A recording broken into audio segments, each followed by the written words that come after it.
Bonjour à tous. Donc, je suis ravie d'accueillir Justine Rist, Marine Perron et Bruno Smadja aujourd'hui pour 1 heure sur le Women Empowerment, puisque c'est le thème du Mobile Fine Festival organisé par Bruno Smadja. Alors, je voudrais juste vous dire en introduction, vous avez peut-être vu passer pas mal de posts hier, parce que Céline Calvez, la députée, a remis au gouvernement, notamment au ministre de l'Égalité Femmes-Hommes et à la ministre de la Culture, Roselyne Bachelot, son rapport sur les femmes journalistes dans les médias, en particulier pendant la crise sanitaire. Dans le cadre de cette mission, nous avons été auditionnés et nous avons remis une étude sur la répartition des femmes et leur rémunération dans les métiers du journalisme.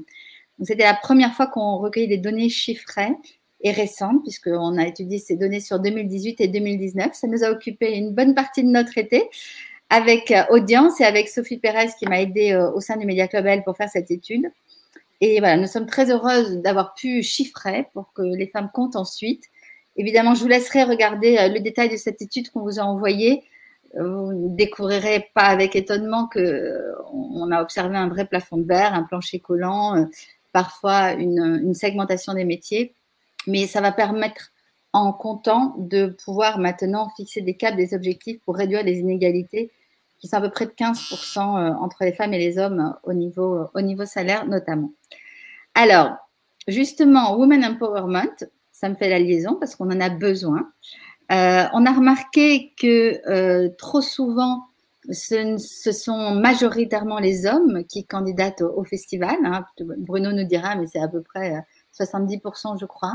Et là, on a vraiment envie de vous inciter à envoyer vos films d'1 minute pour participer à ce festival. Il y a 2 prix de 20 000 € à la clé notamment, mais surtout, ça vous fait connaître par la profession, par un jury dirigé par Agnès Jaoui, dont Justine Rist, Marine et moi-même avons la joie de faire aussi partie.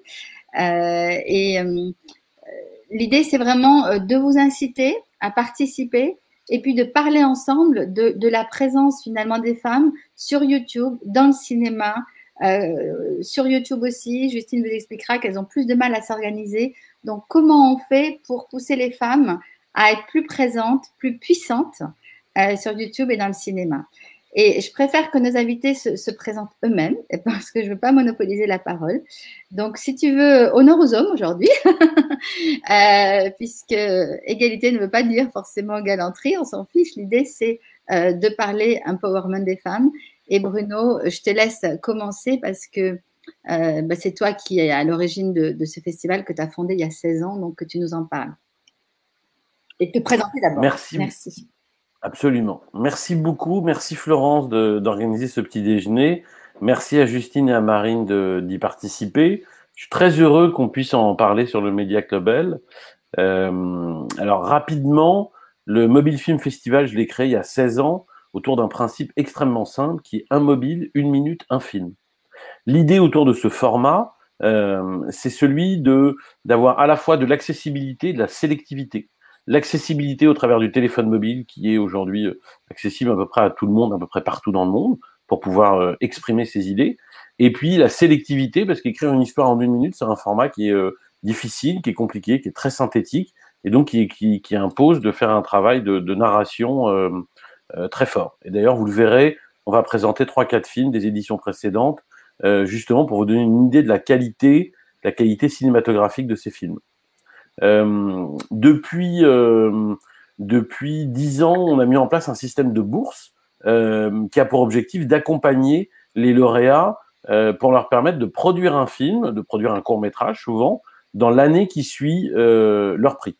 C'est une notion très importante pour nous parce que c'est une notion d'accompagnement qui nous a permis d'enclencher des très belles histoires qui sont allées jusqu'à des longs métrages, jusqu'à des prix au Festival de San Sebastian, des longs métrages qui se tournent en ce moment. Alors, Covid oblige, ils sont arrêtés au mois de mars.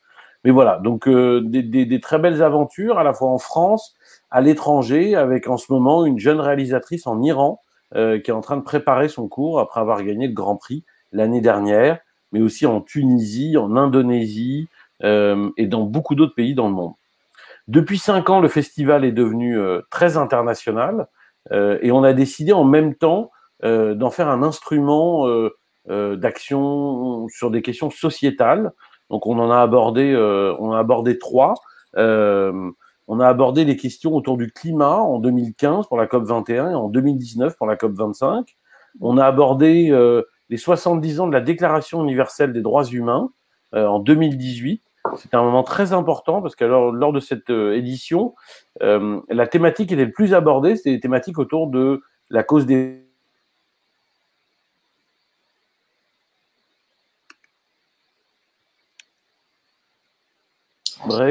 Alors, j'ai disparu. Non, je suis toujours là. Bruno, il t'avait un petit peu de technique, si tu peux juste répéter les 20 dernières secondes. Bien sûr. Donc, je disais qu'on avait abordé 3 grandes thématiques. Je ne sais pas si vous l'avez entendu, ça. D'accord. 3 grandes thématiques sociétales depuis 2015. En 2015 et en 2019, on a abordé les questions de climat, de changement climatique pour la COP 21 et la COP 25.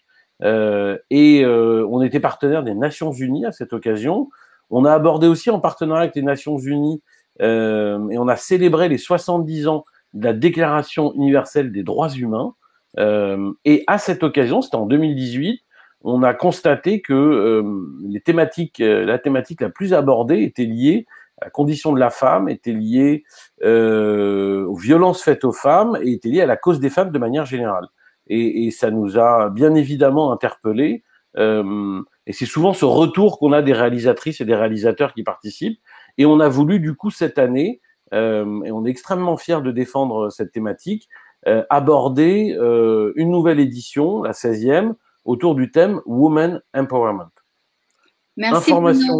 Une information pratique, il faut envoyer les films avant le 20 octobre. On aura l'occasion de le répéter au cours de nos discussions. Merci beaucoup. Je suis contente de t'entendre parler de droits humains parce qu'on est un des rares pays où on parle des droits de l'homme. Alors, c'est Human Rights et c'est bien de le souligner. Alors, dis-nous, pourquoi tu as choisi Justine Rist et Marine dans ton jury? Eh bien, il y a des partenaires avec lesquels on travaille depuis longtemps. Il y a BNP Paribas avec lesquels on travaille depuis près de 10 ans. Et puis, depuis 3 ans, on travaille de manière très proche avec YouTube Creators for Change. Et cette année, en plus, avec YouTube, Elles font YouTube, qui est cette merveilleuse initiative dont va parler Justine, mais que nous, on suivait depuis longtemps et qui est particulièrement intéressante, qui est née en France. Mais je la laisse la présenter. Et voilà, cette aventure main dans la main avec YouTube, dont on était d'une part extrêmement fiers parce que c'est un acteur extrêmement important sur la création de la part de jeunes créateurs et créatrices qui ont été découverts par YouTube et qui continuent d'aller auprès d'une audience. Donc pour nous, c'était un élément extrêmement important. Et tous les ans, on a l'habitude d'avoir des YouTubeuses et des YouTubeurs qui font partie du jury. Et cette année, en plus, on a le plaisir et l'honneur d'avoir Justine dans le jury. Alors, tu me fais la transition pour Justine. Justine, toi, tu es donc responsable des partenariats de contenu chez YouTube Europe. Alors non, en fait, depuis je suis directrice de YouTube en France. C'est pas grave. Ben, c'est super. Bravo. Et tu aurais pu nous le dire avant, on aurait modifié. Oui, c'est vrai. J'ai vu ça, pardon. Mais bravo, on en est très heureux pour toi. Alors, raconte-nous un petit peu ton parcours parce que tu viens de grosses boîtes comme Endemol, Shine et Twitter. Moi, déjà, je te remercie encore de cette invitation et je suis ravie d'être avec Marine et Bruno. Beaucoup d'émotions parce qu'en fait, avec Bruno, on se connaît depuis au moins 16 ans. Je me rappelle la première édition du Mobile Film Festival et c'est formidable de voir à quel point ce rendez-vous, ce rituel s'est installé maintenant comme une référence. Donc, c'est fantastique. Moi, je viens effectivement du monde de la télévision. J'ai commencé mon parcours chez Endemol, donc la société, le groupe de production, pendant 10 ans. Ensuite, j'ai rejoint Twitter où je m'occupais du développement de l'audience de Twitter en France. Et puis, depuis 3 ans maintenant, je suis donc chez YouTube en France. Alors, pourquoi est-ce que j'ai choisi de rejoindre YouTube et puis on est là aujourd'hui et je suis là aujourd'hui parce que plus que jamais, en fait, il y a 2 sujets, à la fois la liberté de ton, liberté d'expression, et puis ce sujet de faire émerger toutes les voix, en particulier les voix des femmes, qui est plus que jamais au cœur de toutes nos problématiques. Chez YouTube en France, on travaille très étroitement avec ce qu'on appelle les créateurs, donc c'est au sens très large les talents créatifs, les YouTubeurs et puis les institutions, les diffuseurs, etc. Mais on s'est aperçu que ce plafond de verre dont tu évoquais, Florence, dans ton introduction, la constance en réalité, est aussi vrai sur YouTube. Et donc, on s'est dit, il faut qu'on fasse quelque chose, il faut qu'on se mobilise. Comment faire ça et c'est de par ces réflexions qu'on a créé il y a 4 ans ce programme Elles font YouTube, qui est en fait un programme d'accompagnement des talents au féminin par des logiques de formation, d'événements, de résidence de création. Et on est très fiers parce que ce programme, donc ça fait 4 ans qu'il existe. Il a formé 1200 créatrices depuis. Et puis, comme disait Bruno, il fait des petits, c'est-à-dire qu'on est en train de le voir s'exploiter, s'exporter en Russie, en Allemagne, en Italie. Et nos comparses de ces différents marchés reproduisent cette initiative. Donc, elles font YouTube d'accompagner les talents féminins. Et en fait, notre premier constat, c'était que en fait, on a surtout 2 enjeux. À la fois la parité. Les femmes sont présentes sur YouTube, mais plus on monte dans les chaînes qui ont le plus d'abonnés, plus elles sont rares. Et puis, la diversité des thématiques. Elles sont très présentes dans des thématiques peut-être plus lifestyle, mode, beauté, bien-être. Mais on voulait vraiment les encourager, les accompagner pour être présentes sur d'autres thématiques comme, je sais pas, la vulgarisation, des thématiques de société.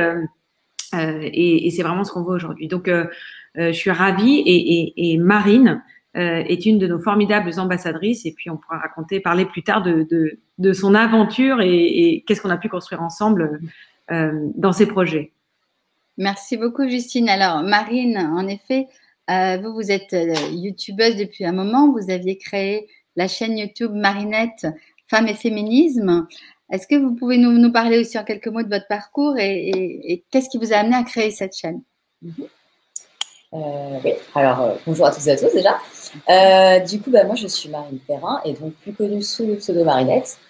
Et à la base, je suis journaliste. Je viens aussi du monde plutôt de la télé, c'est-à-dire que j'étais formée pour être journaliste télé, pour cadrer, pour monter des sujets de JT.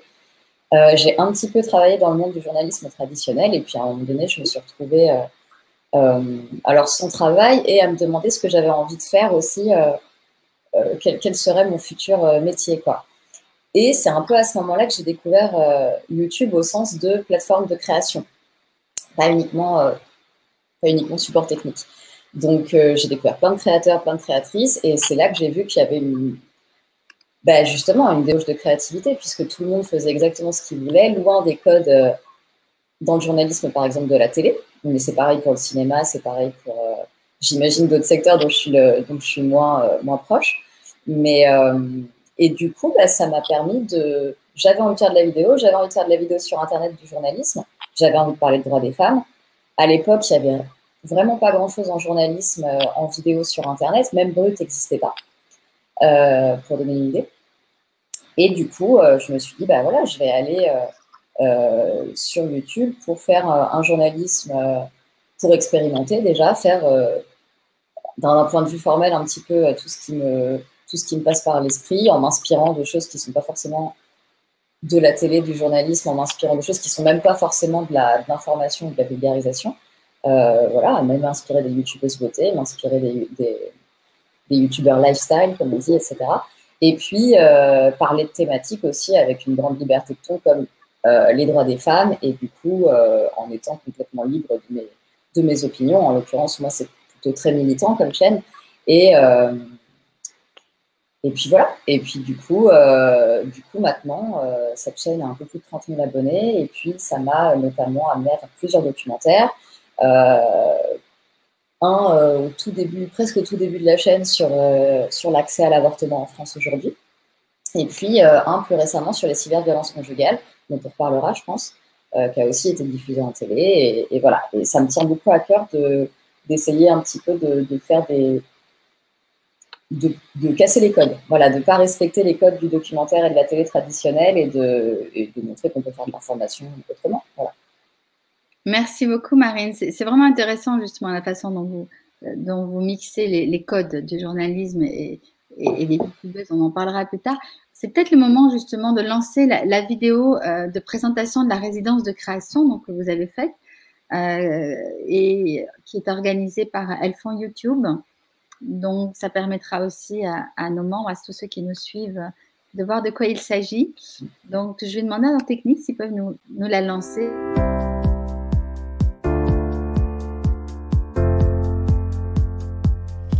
Bonjour, nous sommes Cordélia et Rebecca de l'initiative Elles font YouTube. On sait qu'il y a beaucoup de créatrices qui ont plein de projets dans les tiroirs. Alors on s'est dit qu'on allait leur donner les moyens de réaliser ces fameux projets.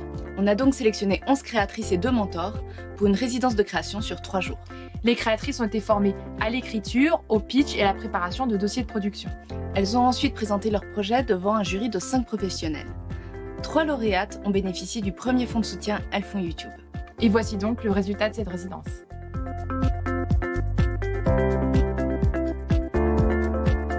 On s'est retrouvés donc pendant 3 jours, ce qui fait que c'était très intense et c'est ce qui était bien parce que du coup on a été vraiment concentrés là-dessus pendant 3 jours, un peu hors du temps, hors de nos autres obligations. Alors il y a eu notamment les 2 mentors, Nadja et Vanessa, qui ont beaucoup coaché nos projets et qui nous ont permis justement de trouver un bel équilibre dans ce qu'on avait à dire et à faire. Là c'est l'élément déclencheur. Et là, c'est le climax, on y reviendra. Un documentaire, c'est comme une fiction. Tu as 1000 angles de traitement. Quel est ton cœur de sujet? Quel est ton angle? Toi, comment tu te positionnes, comme disait Nadja? Est-ce que tu es incarnant? Est-ce que c'est toi la prise de parole? Quelle est ta hauteur de regard? J'ai appris à penser beaucoup plus la forme de ce documentaire, donc la mise en image, les intentions de réalisation, à qui ça s'adresse, quel est le but, etc.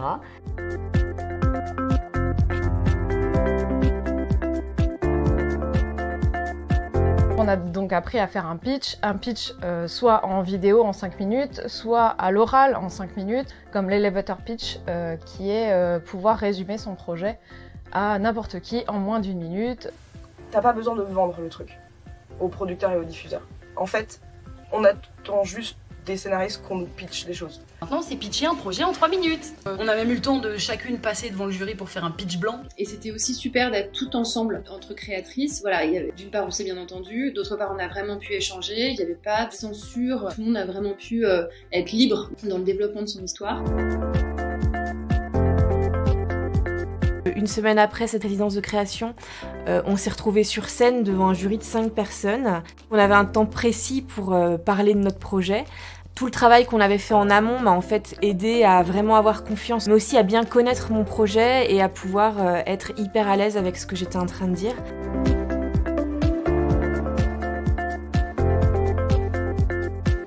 Et donc, notre prix coup de cœur du jeu est attribué à Marine Perrin.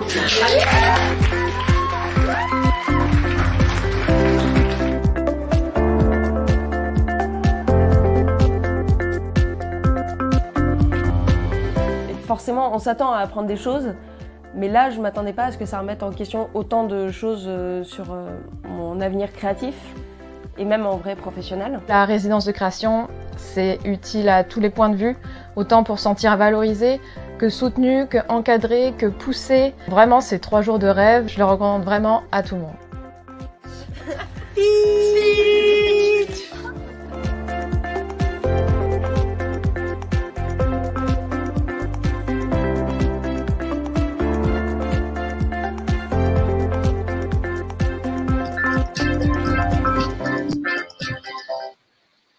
Alors, c'est formidable, justement, d'accompagner les femmes sur YouTube, d'aider à ce qu'elles ne soient pas que dans la verticalité de la branche beauté, les aider à s'exprimer sur plein de sujets.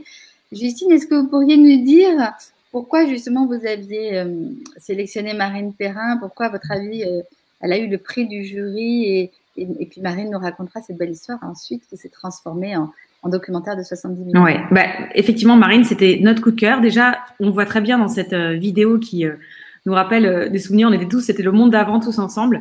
À quel point, en fait, aujourd'hui, les talents créatifs sur YouTube, ils sont hyper professionnels. C'est-à-dire que peut-être parfois on a encore l'impression que YouTube sont des chats sur des skateboards, mais YouTube aujourd'hui fête ses 15 ans.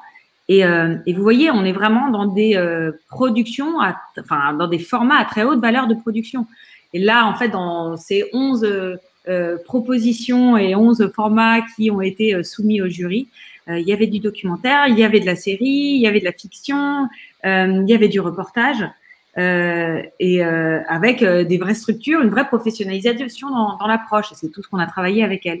Marine, ça a été notre coup de cœur parce que, en fait, d'abord par le sujet qu'elle avait souhaité traiter, un sujet trop peu connu, trop sous le radar, qui nous semblait tellement en phase avec une problématique de société actuelle. Et puis ensuite, c'était l'angle par lequel elle avait traité le sujet, qui nous permettait vraiment de rentrer dans le quotidien de ces femmes qui ont subi ces cyberviolences d'une manière très fine. Elle avait su garder vraiment une présence à la fois très juste et sans prendre la place des protagonistes. Et donc, ça nous a paru vraiment à la fois très juste en termes de sujet, mais en termes de traitement de ce sujet. Merci beaucoup, Justine. C'est vrai que Marine, vous êtes attachée à un sujet dont on ne parle pas beaucoup. J'ai découvert avec votre film Traqué que 9 femmes sur 10 qui subissent des violences conjugales subissent des cyberviolences. Donc, vous allez nous expliquer ça et puis comment ce prix s'est transformé en 70 minutes, parce que c'est ce qu'on a envie aussi avec le Mobile Film Festival, c'est que vos films de 1 minute donnent lieu avec des prix à des longs, donc on en parlera ensuite. Mais comment ça s'est passé pour vous, Marie? Alors, déjà, moi je ne travaille pas que sur YouTube, je fais d'autres choses à côté, et notamment je travaille avec une structure qui est hyper importante en région parisienne, qui est le Centre Bertine Auclair, qui est le Centre pour l'égalité femmes-hommes d'Île-de-France, et qui a notamment un observatoire et qui est un petit peu en pointe sur l'observatoire de ces nouvelles violences, malheureusement notamment. Et c'est en travaillant avec elle que moi j'avais découvert les cyberviolences conjugales. Je vais faire juste une toute rapide définition parce que je sais qu'encore aujourd'hui ça ne parle pas à beaucoup de monde. Les cyberviolences conjugales, c'est vraiment... On imagine les cyberviolences conjugales entre guillemets classiques qui se manifestent par énormément de contrôle du partenaire violent, énormément de contrôle, de surveillance, etc. En fait, c'est simplement le prolongement avec l'outil numérique. Donc, ça peut autant être du harcèlement qu'un logiciel espion sur le téléphone, que le fait d'interdire des communications, que le fait de pirater le compte en banque et de le vider, que voilà. Il y a énormément de choses. Le revenge porn aussi. Le revenge porn aussi, parce que les violences conjugales, ça concerne aussi les anciens partenaires. On le comprend dedans. Donc voilà, donc il y a vraiment un immense panel et c'est vrai que ça rend très difficile le travail des travailleuses sociales, par exemple, qui ne sont pas formées à, je sais pas, à reformater un téléphone, trouver un logiciel espion. Et c'est quelque chose de très dangereux parce que notamment des femmes qu'on a pu mettre à l'abri leurs partenaires violents peuvent les retrouver, par exemple, grâce à un logiciel espion parce qu'il va les géolocaliser, les retrouver et peut-être les tuer. C'est ça qu'elle risque, hein. Voilà, très concrètement. Donc, votre film, il fait flipper, hein. On se sent vraiment traqué. Il s'appelle Traqué. Si vous voulez, je vous propose d'en passer la bande-annonce. Comme ça, tout le monde verra de quoi on parle. Et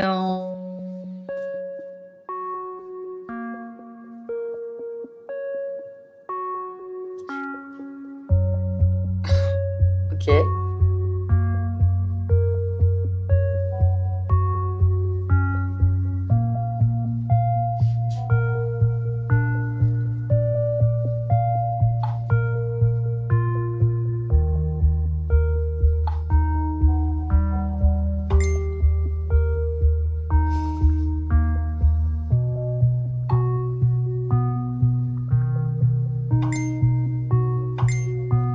Il est sérieux?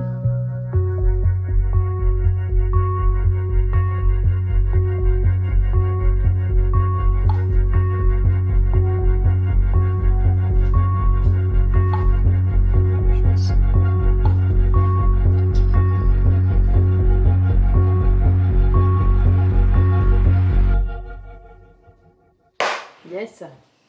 Alors, je fais un docu, mais toi tu sais le docu sur quoi il est, non? Juste le thème, c'est les femmes cyberharcèlement en ligne. Ouais, c'est les cyberviolences conjugales. Cyberviolences conjugales, pardon. Et est-ce que vous avez une idée de ce que c'est ou pas les violences Non, conjugales? mais du coup, c'est au sein d'un couple alors. Bah, conjugal, quoi. Ouais, ça m'a mis la puce à l'oreille.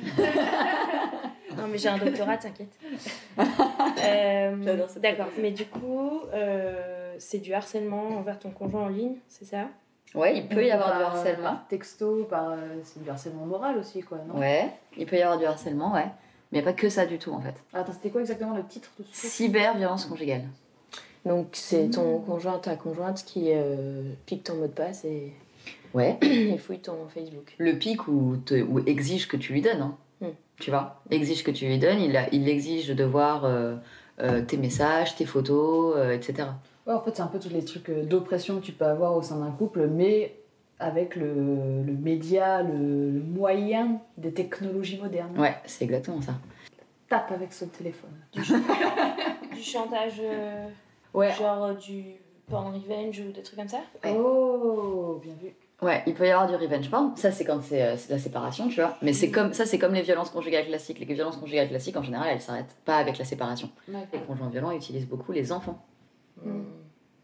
Lui demander de prendre des photos de la maison, de la nouvelle conjointe, de raconter les trucs, ou géolocaliser le téléphone, tu vois, du gamin.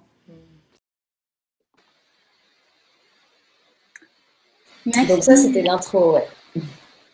Alors Marine, je vous laisse nous parler de comment justement ça s'est fait suite au fait d'avoir gagné ce prix, comment ça vous a aidé à monter ce documentaire de 70 minutes qui est passé à la télé. Ouais, en fait, du coup, ça faisait un moment que suite à ces discussions que j'avais avec les associations, que je savais que je voulais faire un documentaire là-dessus, mais faire un documentaire, ça demande notamment des moyens, et que je me disais que si j'avais l'occasion à un moment donné, j'essaierais de transformer l'essai. Puis il y a eu donc cette proposition de résidence, on a soumis des dossiers. Encore une fois, on en a un petit peu parlé, mais c'est une débauche créative, une résidence, parce qu'on est avec des personnes qui font des clips de musique, des courts-métrages, des séries web. Et pourtant, on arrive à s'émuler les unes les autres, et sans parler des mentoresses, Vanessa et Nadja, qui sont vraiment super importantes dans ce processus.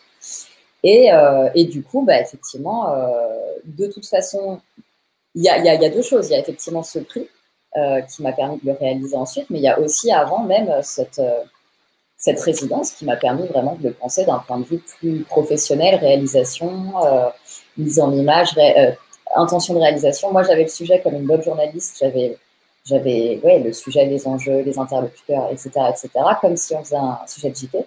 Mais j'avais moins, je ne pouvais pas transformer ça en film encore. Et c'est ce qu'elles m'ont vraiment aidé à faire dans la réflexion. Et après, effectivement, il y a eu ce prix qui m'a permis de payer une chef opératrice, une monteuse, un compositeur.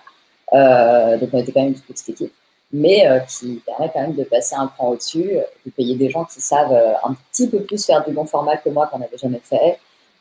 Voilà. Et du coup, il a rencontré un beau succès. Donc je suis contente que ça permette de connaître de faire connaître cette question-là, qui est hyper importante. Voilà. Oui. Il a même dépassé les frontières de YouTube. Voilà, il est diffusé sur Planète Plus Crime Investigation, Planète Plus Canada, sur la VOD de Canal Plus, etc. Donc c'est un beau succès. J'ai tout de suite été contactée pour le racheter, ça fait vraiment très plaisir. Ça fait aussi plaisir parce que ça veut dire que ce type de médias, les médias traditionnels s'ouvrent à un peu des nouveaux formats, des formats qui n'ont pas été produits pour eux, qui n'ont pas été produits selon leur code, etc. Ils sont prêts à s'ouvrir à des nouvelles choses, ce qui n'est pas évident dans le journalisme en tout cas. Ça prend du temps, donc et voilà, là ils l'ont pris tel quel. Alors certes, il faisait 70 minutes, ce qui est un format classique, mais dans la réalisation, il était quand même, on l'a vu par exemple dans l'extrait, l'intro est fictionnée. Je voulais un petit peu montrer cette espèce d'ambiguïté qu'il y a au début quand on a un partenaire qui nous demande par exemple pourquoi on est connecté, à qui on parle, ce genre de questions qui sont intrusives. Où commence la violence en fait? Est-ce que c'est déjà de la violence ce type de surveillance? Est-ce que c'est de la jalousie? Parce qu'il y a beaucoup de personnes qui se posent des questions. Donc voilà, et ça, à ma connaissance, ça se fait peu dans le journalisme traditionnel, dans le documentaire traditionnel, et donc la télé s'ouvre à ça, donc c'est cool aussi. Merci Marine, en effet votre doc est totalement incarné, puis ça serait intéressant, on en parlera peut-être plus tard parce que vous avez été vous-même victime de harcèlement de cyberharcèlement, que ce soit parce que vous êtes féministe, sur les réseaux sociaux. Et ça, c'est un vrai problème aussi que subissent en particulier les femmes. C'est les youtubeuses. Et les youtubeuses en particulier. La violence, parce que j'aimerais aussi reboucler sur le Mobile Film Festival, la violence conjugale, c'est un thème qui est beaucoup apparu naturellement dans les films que l'on vous envoie, Bruno, lors des différentes éditions. Pourquoi? Et on passera un extrait d'un film, je crois, mexicain. Tu m'en avais passé plein, Bruno, et c'est vrai qu'avec Marco, on les a regardés. Puis celui-là, on en a sélectionné 3 qu'on va vous montrer. Et celui-là était très fort. Et il y a eu quand même, voilà, partout dans le monde, il y a quand même eu beaucoup de films qui traitaient de ces sujets. Oui, mais parce que malheureusement, c'est une réalité qui est universelle, et très malheureusement, et à la fois d'un point de vue des pays, à la fois d'un point de vue social, c'est-à-dire toutes les classes sociales sont concernées, et à partir du moment où on ferme la porte de la maison, dans tous les milieux, dans tous les univers, les femmes peuvent se retrouver dans une situation de violence contre elles, et je crois que c'est ce que ces films voulaient dénoncer, voulaient montrer. Le film espagnol qu'on va voir en particulier parle d'une réalité très très dure et très très forte du Mexique, qui fait qu'il est le premier pays au monde en termes de féminicide. Et voilà, et donc c'est ce qui est décrit dans ce film, qui est très dur, Okay. mais très on va fort. envoyer le film tout de suite, donc un film de 1 minute.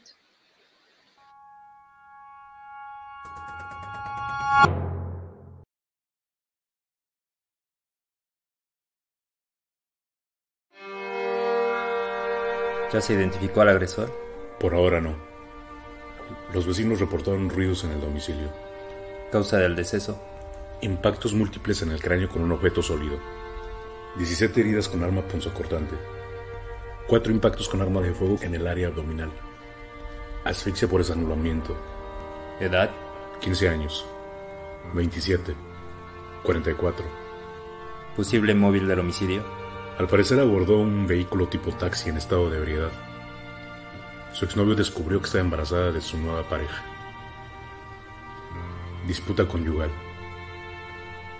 Era la putita de la escuela, según dicen.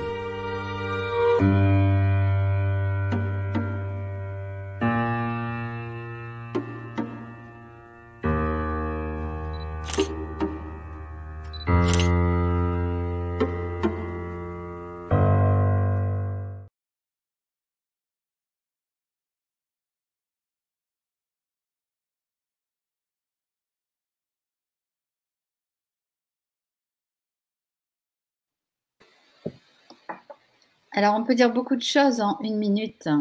Bruno, pourquoi tu as choisi ce format pour ton festival? C'est un format c'est un format qui avait 2 avantages pour moi. J'aime la narration courte parce qu'elle fait appel à l'esprit de synthèse, parce que elle fait appel à l'écriture cinématographique, l'écriture documentaire. Pour pouvoir raconter quelque chose en 1 minute, il faut avoir très bien travaillé son écriture en amont.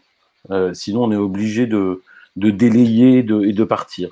Et que du coup, c'est un format qui est extrêmement sélectif. Et on voulait être sélectif pour pouvoir aller chercher des talents. Lorsqu'on a commencé il y a 15 ans, l'UGC, donc User Generated Content, avait une image qui était assez négative. Justine prenait l'exemple des chats sur la commode. C'était un peu l'image que ça avait. Et moi, j'avais cette conviction profonde, parce que j'avais travaillé un peu en télé, que j'avais vu des cadreurs qui s'ennuyaient terriblement dans les sujets qu'ils faisaient, mais qui avaient envie de raconter des histoires. Et j'avais cette conviction que Internet, que YouTube, que le mobile aussi, dans l'accessibilité de la caméra, allait permettre de vraiment pouvoir ouvrir une porte, donner une chance, sans les barrières habituelles, sans les contraintes habituelles, et donc offrir un tas d'opportunités à des gens qui avaient des choses vraiment à dire. Et ce qu'on constate 16 ans après, c'est que voilà, si si on donne un thème ou même si on ne donne pas de thème et qu'on dit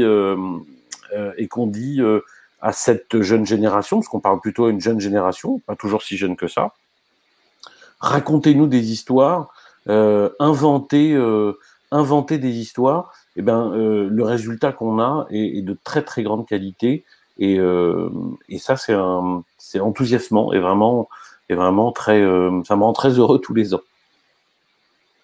Alors Justine, vous qui connaissez bien le format court sur YouTube, quels sont les conseils que vous donneriez justement à celles ou ceux qui nous regardent pour bien réussir un film en 1 minute?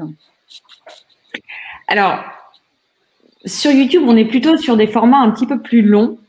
On est plutôt quelques minutes et parfois même on dépasse l'heure. Mais je pense que tout ce qu'a expliqué Bruno est vraiment très vrai. C'est-à-dire, plus en fait on est dans l'exercice d'une contrainte de durée courte, plus ça force à aller dans un storytelling, dans une narration limpide et clarissime et percutante. Et en fait, derrière, dans le traitement éditorial, c'est comment est-ce que dès les premières secondes, on arrive à tout de suite planter le décor. Là, l'extrait qu'on a vu de ce film mexicain, il est absolument, je veux dire, il nous cloue sur place. Et puis ensuite, comment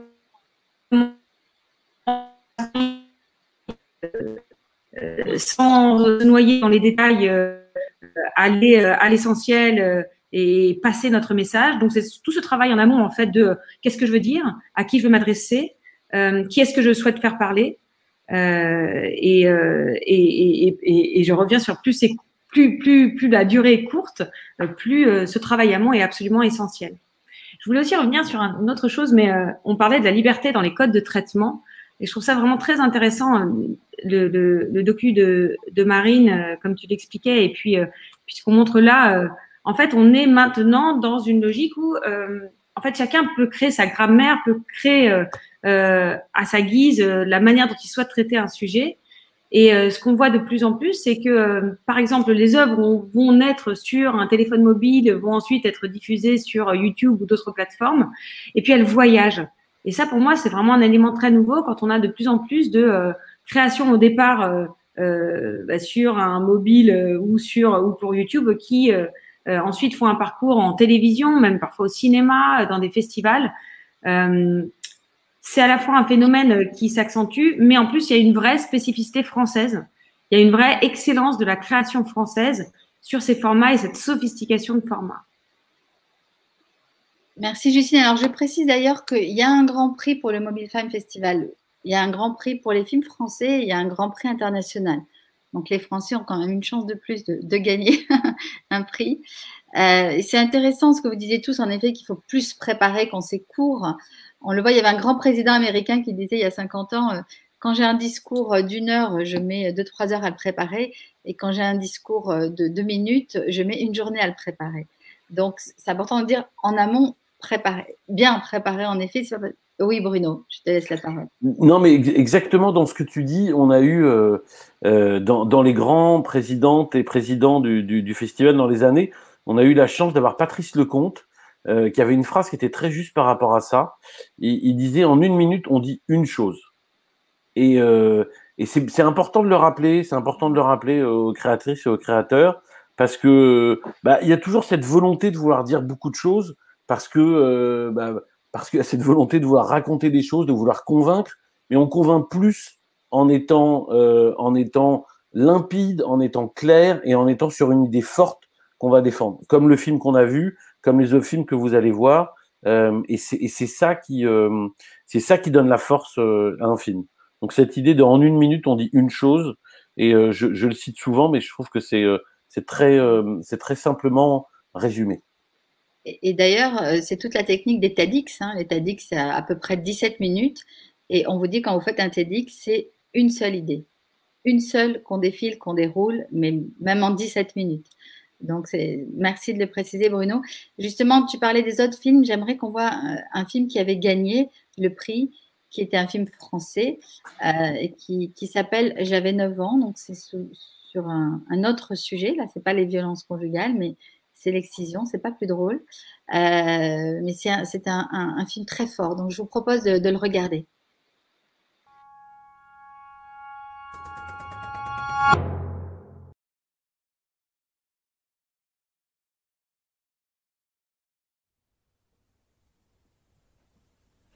On vous prépare à rien.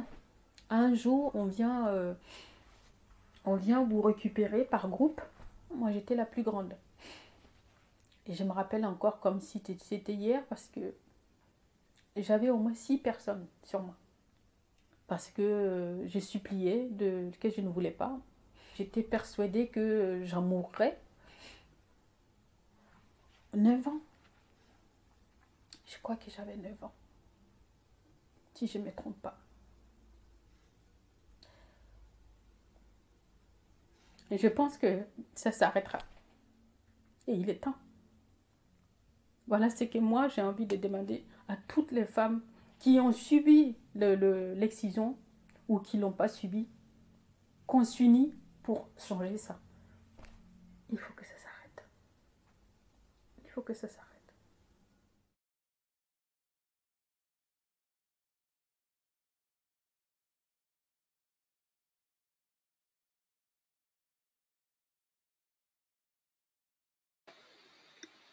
Alors, c'est pas facile de reprendre la parole après des films coup de poing comme ça, hein, mais il n'y a pas que des films durs, hein, on le précise, on finira par un. Mais c'est vrai que, oui, Bruno, alors, d'une part, il n'y a pas que des films durs, même s'ils sont extrêmement importants et qu'on se veut être un festival sur la thématique Women Empowerment militant.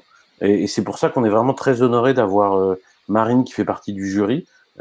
Parce qu'on a tout de suite compris son militantisme et on est très honoré qu'elle ait accepté de faire partie du jury. Mais ce qui est important, et c'est pour ça qu'on a choisi une thématique comme Women Empowerment, c'est qu'on voulait aussi avoir une vision positive, constructive, militante bien évidemment, mais de la cause des femmes. Et ce qui est extraordinaire, c'est que cette thématique, elle est infinie, elle est immense, et on peut l'aborder bien évidemment en fonction de tous les genres de films, qui peut être l'humour, le suspense, la science-fiction, le documentaire, et ainsi de suite. Mais aussi, on peut l'aborder sous des angles positifs, de combats victorieux, de combats réussis, et puis dénonçant des situations qui sont encore malheureusement présentes, comme les 2 films qu'on a vus. Donc, et on a envie d'avoir cette diversité et de pouvoir présenter cette diversité. Et c'est notre manière à nous d'exprimer notre militantisme et notre accompagnement, notre soutien à ces combats militants extrêmement importants. Avec le Women Empowerment et cette notion de prise de pouvoir au sens positif.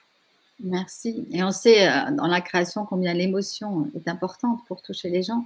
N'hésitez pas justement à poser vos questions à nos invités. J'ai vu quelqu'un qui disait un film intense, en effet.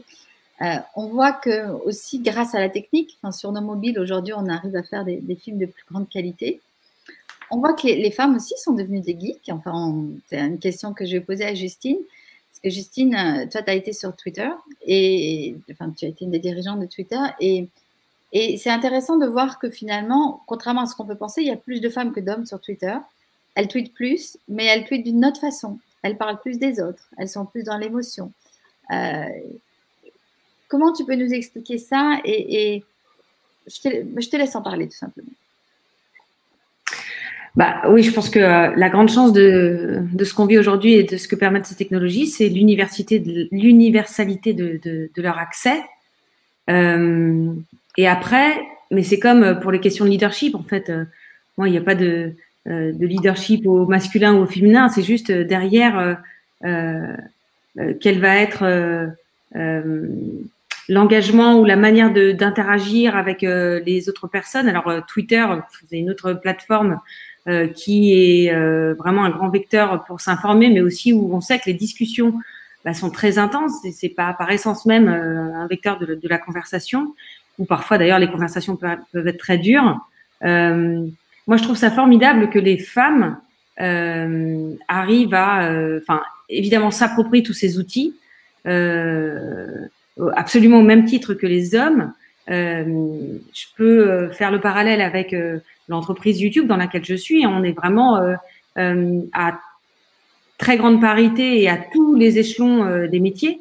Donc, il n'y a pas de barrière à l'entrée de ce qui pourrait être geek ou pas geek.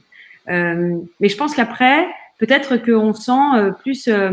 Est-ce que c'est une empathie? Est-ce que c'est une écoute?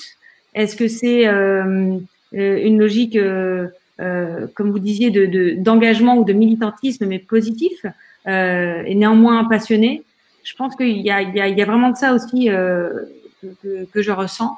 Et donc, on espère que voilà, ça fasse, pour revenir à la manière de traiter tous ces sujets, ça fasse tomber les tabous, ça fasse ouvrir les débats, ça fasse s'engager. Il y a un sujet dont on n'a pas parlé, enfin, Bruno, tu l'évoquais parce que ça a été la grande thématique de tes éditions précédentes du Mobile Film Festival, mais les enjeux climatiques, par exemple. Et je sais que on voit de plus en plus de créateurs, créatrices YouTube qui s'engagent sur ces sujets d'environnement. Et comme elles ont un traitement à la fois très personnel et puis elles ont leur communauté derrière, ben ça engage encore plus, beaucoup plus vite. Ça permet de sensibiliser beaucoup plus rapidement. Et donc, c'est toutes ces opportunités que permettent ces nouveaux médias ou ces technologies qui est à saisir. Bah, oui, Bruno, et puis après, je donnerai la parole à Marine, justement, pour l'engagement. Pardon. Moi, je voulais juste évoquer la première fois que j'ai eu la chance de travailler avec YouTube et j'avais été très impressionné. On avait fait une opération, Justine, tu te rappelleras, qui s'appelait Toi-même tu filmes. Oui. On a fait le tour de 50 banlieues très chaudes, on va dire. En France, on était même à Molenbeek, le fameux quartier. Et on était avec des réalisateurs du Mobile Film Festival et on allait passer 48 heures dans ces quartiers, dans les MJC ou dans des associations qui nous accueillaient pour accompagner des jeunes de ces quartiers pendant l'été à réaliser des petits courts-métrages avec leur mobile, à les interpeller sur la notion de fraternité. Et ce que j'ai remarqué à l'époque, c'est voilà, cette culture de ces entreprises américaines, parce que je pense qu'ils l'ont plus que nous, en RSE, en investissement très concret sur le terrain. Moi, j'avais été vachement impressionné qu'une entreprise internationale puisse faire ça en France. Dans cette période, c'était en 2016, post-attentat qui était assez complexe.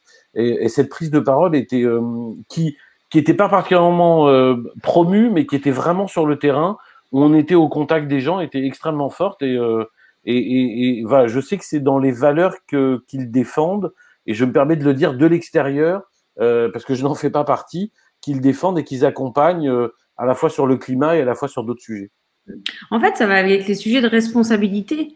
Une plateforme comme YouTube qui a 15 ans, qui a 2 milliards d'utilisateurs qui viennent chaque mois, dans ce qu'on vient de vivre, une période de Covid où tout le monde est en confinement, devient pour beaucoup de gens la source d'information ou d'interaction ou pour continuer ses cours, etc.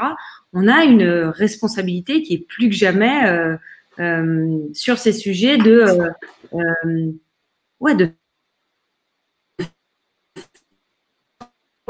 sensibiliser sur les grands enjeux de nos sociétés, etc. quoi. Des fois, il y a ta connexion qui bug, Justine, mais on t'a entendu quand même.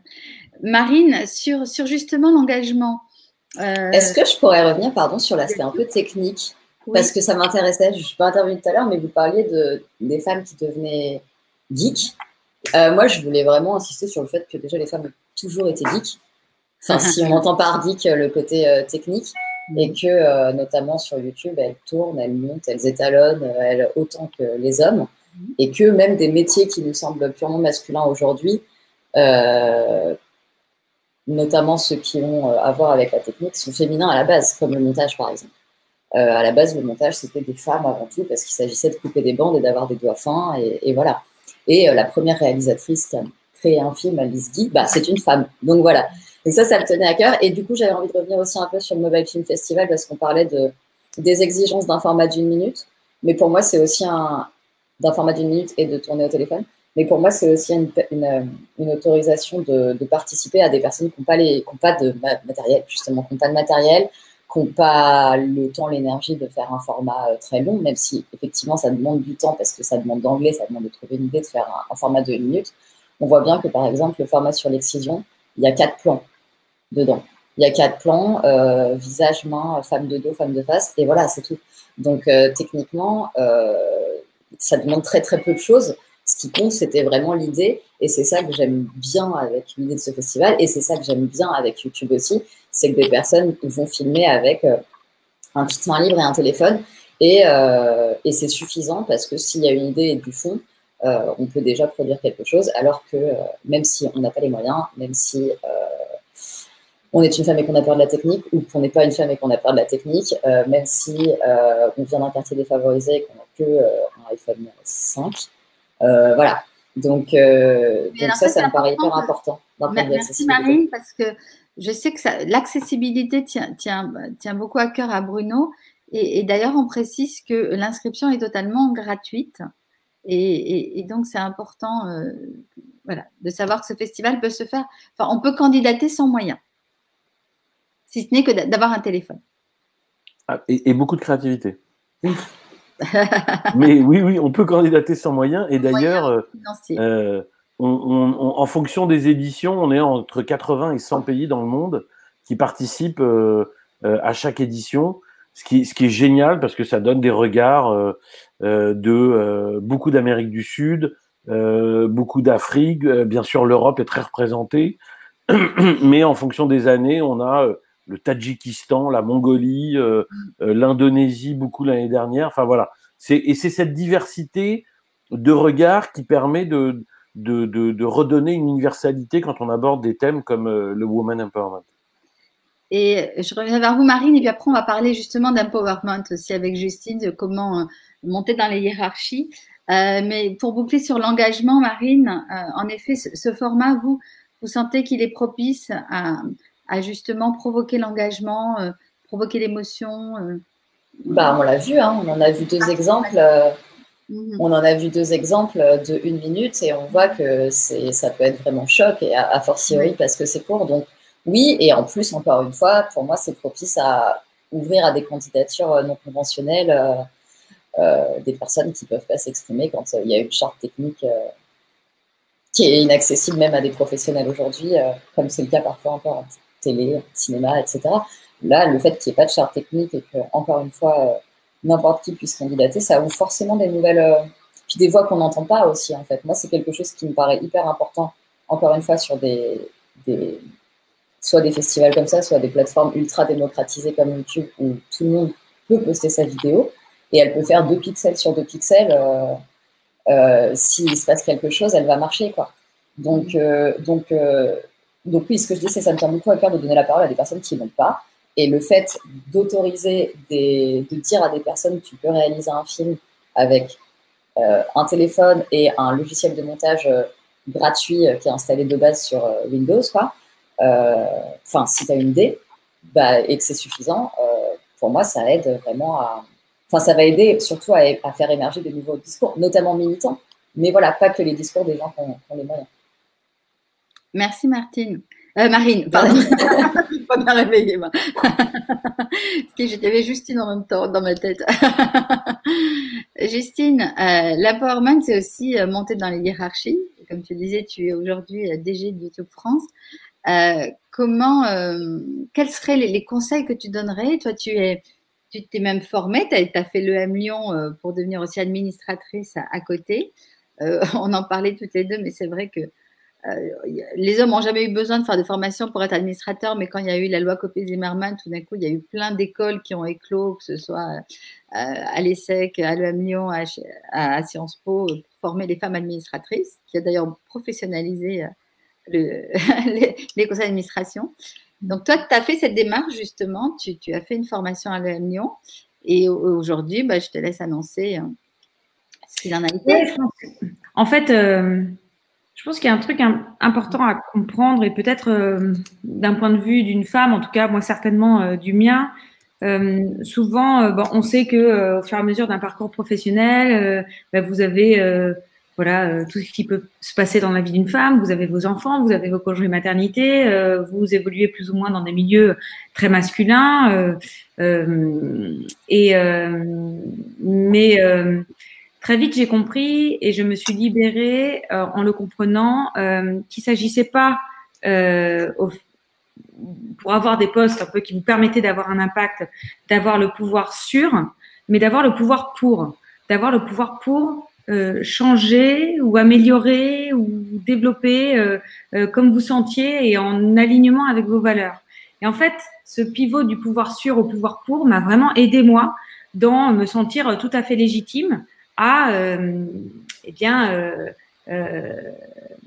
aller dans des aventures professionnelles qui sont intenses, avec des équipes, avec des enjeux importants, mais vraiment très alignés avec mes valeurs. Et pour parler de ce sujet des administratrices, donc on parle des conseils d'administration qui se féminisent, d'une loi qui a, et alors malheureusement ça commence toujours par les quotas, mais au moins ça commence. Cette loi Copé-Zimmermann, elle a imposé ce principe de 40% de femmes dans les conseils d'administration, parce que c'est une catastrophe dans nos conseils français et il n'y a pas du tout cette représentativité-là. Il est vrai que moi, je me suis senti le besoin de faire cette formation parce que pour comprendre quelle est la responsabilité d'une administratrice, quel est l'enjeu, quelle est la posture, quel est son rôle, qui est très différent d'un rôle qu'on peut avoir dans une entreprise. Et vraiment, c'est une expérience que je vous recommande. Aujourd'hui, ça fait 2 ans maintenant que je suis au conseil de la Compagnie du Mont Blanc. Alors, vous pouvez dire grand écart avec mon premier métier, mais en fait, pas tant que ça, parce que le sujet des technologies est très important, le sujet de l'environnement est très important. Comment est-ce que on réfléchit aux grands enjeux climatiques qui transforment la montagne dans 50 ans et comment est-ce que on revoit l'activité d'une entreprise par rapport à ça. Et en fait, pourquoi cet exercice il est très intéressant? Parce que il est vraiment en fait dans la transmission. Et d'un seul coup, vous vous rendez compte que tout le savoir, toute l'expérience que vous avez engrangé au fur et à mesure de votre parcours professionnel, ben, il peut être hyper utile pour des entreprises et même de secteurs très différents. Donc c'est ça moi qui me motive, qui me nourrit, et de mettre ces connaissances, ce savoir ou tout simplement ce bon sens, cette manière différente de penser autour de la table, c'est une expérience formidable. Donc je vous l'encourage à intégrer des boards, donc des conseils et à transmettre. Merci beaucoup Justine, c'est précieux. Et on sait d'ailleurs que l'intelligence collective d'un groupe, elle augmente avec sa diversité. Donc, la diversité des gens, mais la diversité en général. Donc, il faut oser, en effet, briser ces plafonds. Bruno, tu voulais parler. Oui, je voulais juste saluer aussi un de nos partenaires et qui va dans le sens de ce que dit Justine. C'est le Women's Forum qui nous a rejoints sur cette édition, qui a décidé de nous soutenir et nous accompagner. Et c'est vrai que c'est un lieu par excellence qui met en valeur le Women Empowerment du côté business, du côté politique et sur le leadership féminin. Et qu'on était très heureux, voilà, sur un festival qui est beaucoup sur la créativité de jeunes, et ben, qu'ils aient décidé de nous rejoindre, parce qu'ils ont adhéré à nos idées, ils ont trouvé notre projet intéressant. Est-ce que tu peux présenter d'ailleurs l'intégralité de ton jury, parce que tu as un beau jury hein, pour ce festival. Avec grand plaisir, dont je suis très très fier. Alors, on a une majorité de femmes. On a justement la directrice générale du Women's Forum qui est Chiara Corazza, qui fait partie du jury, pardon. On a Tania de Montaigne qui sera très prochainement au Théâtre du Rond-Point pour une pièce qui s'appelle Noir et qui est sur des questions de féminité et des questions d'identité. On a Anastasia Mikova qui est la co-réalisatrice et peut-être bien surtout la réalisatrice de Woman, un film qui est sorti alors au moment du confinement, donc qui n'a pas eu la visibilité qu'il méritait, mais qui continue à être projeté à pas mal d'endroits. On a la chance d'avoir je continue sur les femmes, pardon, et puis après je ferai les hommes qui nous ont rejoints dans le jury aussi. On a Aloïse Sauvage, jeune chanteuse, actrice circasienne, et qui a fait un titre qui a eu un grand succès qui s'appelle À l'horizontale. Je pense que tout le monde a entendu un moment pendant l'été. On a l'honneur d'avoir Anne-Dominique Toussaint, grande productrice, et qui vient d'être désignée par la ministre dans le comité de sélection des films français aux Oscars hier. Et donc, on a 3 hommes qui nous ont rejoints et on est très heureux de les accueillir.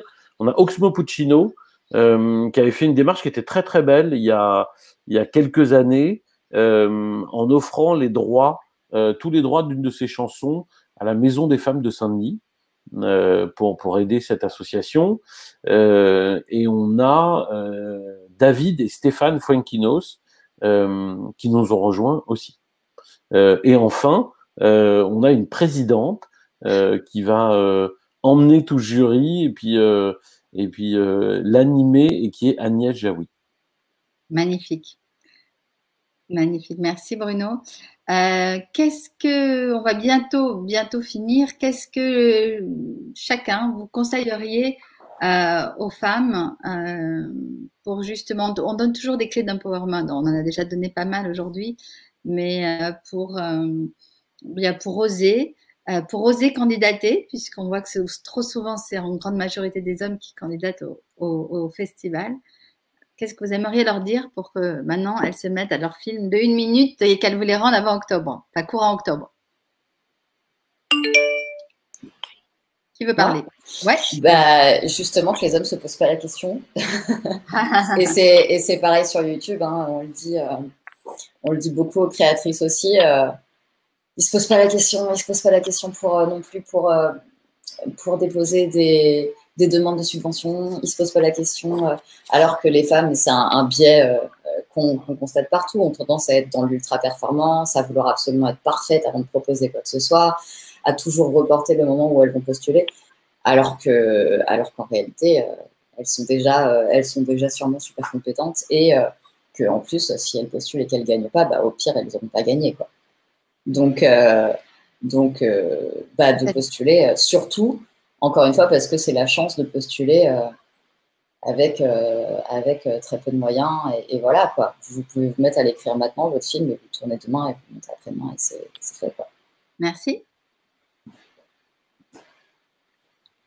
Je pourrais dire, affranchissez-vous de la forme, ne pensez pas que, n'ayez pas de frein à vous dire, je ne sais pas monter, je ne sais pas produire.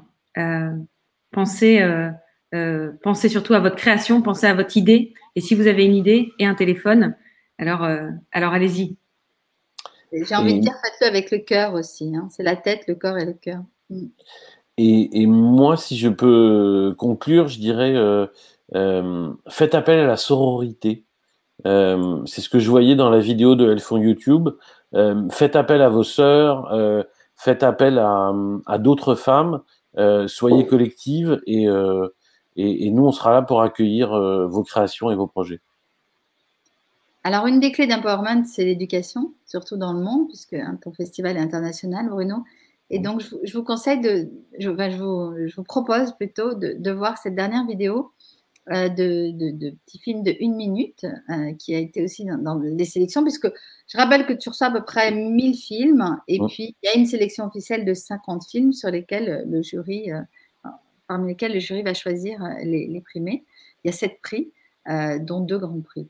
Donc, je vous propose de voir ce film, et on en parle un tout petit peu après.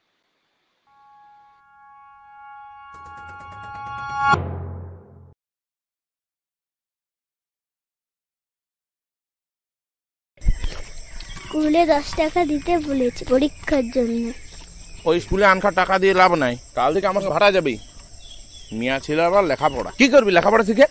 বিয়ে হবে 2 দিন পরে। এতদিন পড়লো, পরীক্ষাটা ধ্যান দিলে ভালো হতো না? কান গোড়াটা গ্যাজ গ্যাজ গ্যাজ, বহুত পড়া সহন, লে লে pass.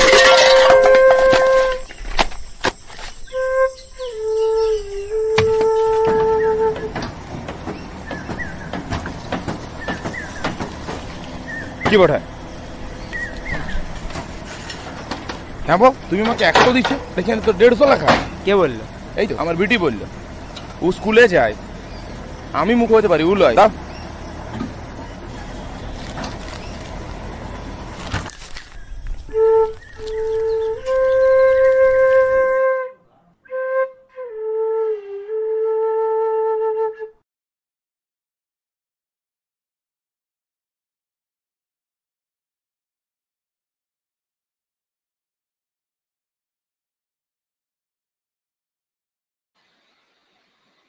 Alors, ce film nous montre que la surprise est un bon ressort dramatique aussi, hein. On peut utiliser aussi les bonnes vieilles ficelles de ressort dramatique en 1 minute avec des personnages très attachants. Bah là, il y a tout un... On avait eu un cours de scénario pendant la résidence, il y a tout un scénario là. La sélection initiale, tout, la fin, tout. Ok, ben je vais vous laisser le mot de la fin et puis ensuite on relancera le teaser du festival et je vous laisse à tous le mot de la fin sur le thème d'aujourd'hui, le Women's Empowerment, votre plus grande clé d'empowerment. Moi, c'est de faire, parce que je vous pose une colle. Moi, c'est de faire les choses avec authenticité. Je pense que quand on est soi-même, on est forcément bon. En tout cas, on est forcément légitime puisqu'on est dans ses soft skills et dans ce qu'on est vraiment. Et donc, de pas copier les autres ou copier quelque chose qu'on a aimé parce que si les autres l'ont déjà fait, ça ne sert à rien. Votre singularité, elle est ailleurs. La comparaison, c'est un peu le poison de la singularité. C'est d'oser s'écouter et être soi-même dans la création qu'on va proposer. Je peux reprendre. Ouais, c'est vrai, et consommer énormément. Pardon, excuse-moi Justine. Consommer énormément de contenu aussi parce que, à l'inverse, il y a beaucoup de personnes qui se forment en copiant dans un premier temps. Et en copiant, même en reproduisant exactement. Et puis après, on apprend ce qui nous plaît, ce qui ne nous plaît pas, les cadres qu'on aime, les cadres qu'on n'aime pas, peut-être qu'on n'aime aucun cadre. Et à faire en dehors. Et, donc, regardez plein de choses aussi. Regardez plein de choses, notamment des docus, des films de 1 minute, des fictions, même si vous voulez faire du docu, même si vous voulez faire de la fiction, des clips, ce qui vous inspire. Tout est source d'inspiration et bon, c'est pas une clé d'empowerment, mais en tout cas, c'est une clé d'inspiration et faut pas hésiter, je pense, non plus à quand même regarder ce qui se fait ailleurs. Voilà. À se nourrir, c'est essentiel. Ouais. Merci Marine de le préciser. Justine? J'allais dire un dicton qu'on dit tout le temps chez nous, test and learn. En fait, l'échec fait tellement partie de l'apprentissage. Aux États-Unis, vous savez, quand il y a des fonds d'investissement qui décident d'investir dans des entreprises, ils regardent quel est le track record de ces entrepreneurs et combien d'entreprises ils ont échoué avant. Ça fait vraiment partie des critères. Et en France, on a peur de l'échec. On le regarde de manière hyper négative. Alors que c'est la meilleure manière d'apprendre. Donc, vraiment, test and learn, essayez, plantez-vous, refaites, essayez, et ça fait partie de la courbe. Puis en matière de création, est-ce qu'il y a vraiment de l'échec de toute façon? Oui, absolument. On apprend, quoi qu'il arrive, en faisant. Ouais. Et Marine, j'aime bien une phrase que tu as dit, que j'ai trouvée dans une interview, une citation que tu aimes bien. Tu es sexiste, non? Alors tu es féministe.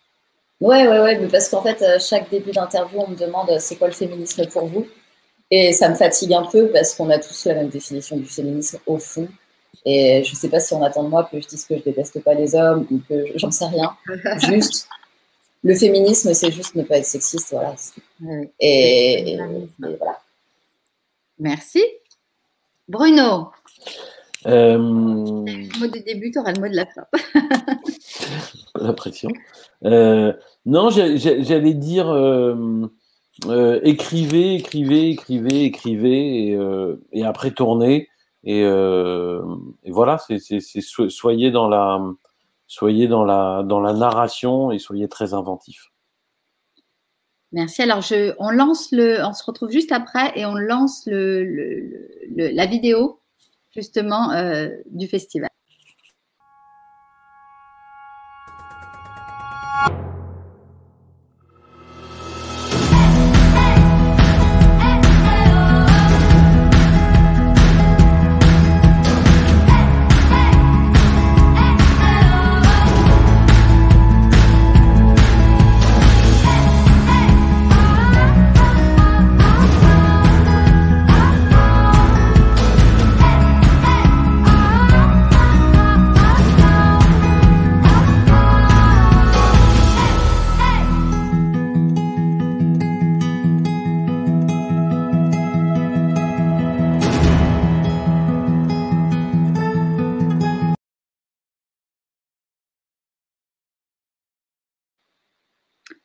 Voilà, pour finir de vous inciter à créer vos films de 1 minute. Alors, je tiens à remercier nos 3 intervenants, Bruno Smadja, Justine Rist, Marine Perrin. Merci vraiment d'avoir passé ce moment ce matin ensemble. Je voulais vous dire que notre prochain événement sera en présentiel, et oui, sauf s'il y a des contraintes sanitaires qui changent d'ici là, mais ce sera le 18 septembre au matin, et nous ferons un débat justement sur la place des femmes dans le journalisme. Florence Dauchez, la journaliste, sera avec nous. Nous parlerons de notre étude également avec Caroline Regard qui dirige chez Audience les études et la communication et le marketing. Donc, nos membres recevront notre invitation bientôt. Merci à tous d'avoir été là. Bonne reprise, bon mois de septembre et puis envoyez vos films. Merci. Merci beaucoup. Merci beaucoup. Au revoir. Au revoir. Au revoir.